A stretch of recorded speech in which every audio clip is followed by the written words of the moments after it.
চতুর্থ শ্রেণীর ছাত্রছাত্রীরা, আজ আমরা আমাদের পরিবেশের নবম অধ্যায় আধুনিক সভ্যতা ও পরিবেশের সংরক্ষণ থেকে জল আমাদের জীবন দেয় ও জল ছাড়া বাঁচব কীভাবে 142 থেকে 143 পাতার পড়াশোনা আলোচনা করব। তাহলে আমরা আলোচনায় চলে যাই, ভালো করে তোমরা শুনবে। তাহলে আমাদের প্রথম যে প্রশ্ন, আমরা কোন কোন কাজে জল ব্যবহার করি? অথবা আরেকটা প্রশ্ন হতে পারে, উত্তর একই, জলের অপর নাম জীবন কেন? জল আমরা বিভিন্ন কাজে ব্যবহার করি। আমাদের শরীরে জল প্রয়োজন, তাই আমরা জল পান করি। আমরা রান্নার কাজে জল ব্যবহার করি। পরপর পয়েন্ট দিয়ে কিন্তু লিখবে, তাহলে নাম্বার ভালো পাবে। 3 নম্বর, চাষবাস করতে আমরা জমিতে জল ব্যবহার করি। 4 নম্বর, জলাশয় থেকে আমরা মাছ সংগ্রহ করি।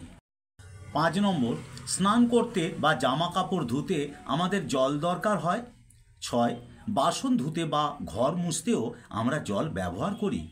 আমরা জলপথে যাতায়াত করতে, ব্যবসা বাণিজ্য করতেও জলকে মাধ্যম হিসাবে ব্যবহার করি, এটাও জলের ব্যবহার।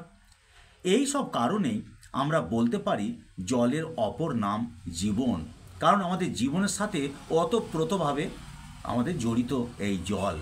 তাহলে আমরা এই জলের অপর নাম জীবন কেন, এই সম্বন্ধে আমরা পরপর পয়েন্ট করে আমরা এইভাবে লিখব।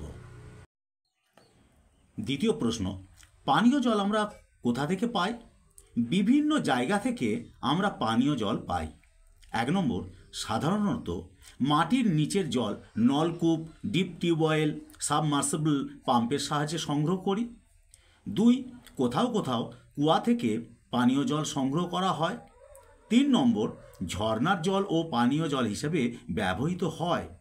4 নম্বর, তাছাড়া কোথাও কোথাও নদী হ্রদের জলও মানুষ পানীয় হিসাবে গ্রহণ করে। আজকাল যদিও বা আস্তে আস্তে নদীর জল খারাপ হয়ে গেছে, তো সেই হিসেবে পানীয় জল হিসেবে কখনো কখনো মানুষ কিন্তু বাধ্য হয়ে ব্যবহার করছে। তো আমাদের এই দ্বিতীয় প্রশ্ন পর আমাদের শেষ প্রশ্ন তৃতীয়তে চলে যায়।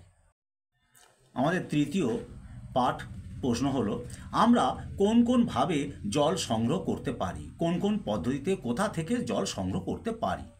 বিভিন্ন জায়গা থেকে আমরা জল সংগ্রহ করে থাকি। 1 নম্বর, সাধারণভাবে মাটির নিচের জল নলকূপ, ডিপ টিউবওয়েল, সাবমার্সিবল পাম্পের সাহায্যে সংগ্রহ করি। 2, কোথাও কোথাও কুয়ো তৈরি করেও মাটির নিচের জল সংগ্রহ করি।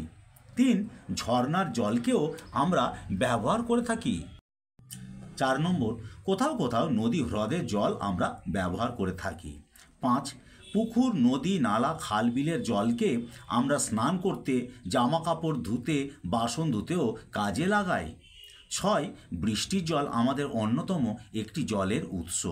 7, সমুদ্র হলো সবচেয়ে বেশি আয়তনের জলের উৎস। এরকম আরও বিভিন্নভাবে আমরা জল সংগ্রহ করে থাকি।